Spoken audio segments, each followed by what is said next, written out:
তো প্রফেশনাল নির্বাচনটা হওয়া দরকার আছে। পৌরসভা নির্বাচন কোথায় হয়েছে? 3-4 বছর অবধি কোথায় হচ্ছে? কিচ্ছু হচ্ছে না।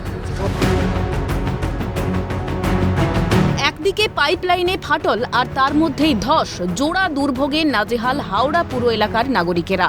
দিন কাটছে কায়ক্লেশে, আর এর মধ্যেই বারবার উঠছে হাওড়া পুরসভার নির্বাচনের দাবি।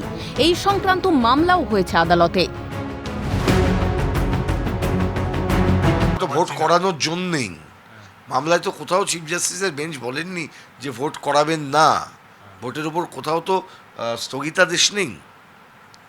প্রশ্নটা হচ্ছে অপরিকল্পিত খামখেয়ালিপনা এবং স্বেচ্ছাচারী মনোভাবের জন্য আজকে হাওড়ার এই অবস্থা তৈরি হয়েছে। বস্তুত শেষবার হাওড়া পুরসভার নির্বাচন হয়েছিল 2013 সালে। তারপর 2015 সালে বালি পুর নিগমকে অন্তর্ভুক্ত করা হয় হাওড়া পুরসভার। পরবর্তী সময়ে বালি পুর নিগমকে আলাদা করতে ফের বিল পাস করে রাজ্য সরকার। বিল পাসও হয় বিধানসভায়। বর্তমানে সম্মতির জন্য রাজ্যপালের কাছে পাঠানো হয়েছে বিলটিকে। এর মধ্যে নির্বাচনের দাবিতে কলকাতা হাইকোর্টের দ্বারস্থ হয় সিপিএম। মামলা এখনও বিচারাধীন। পরবর্তী শুনানি 29 মার্চ।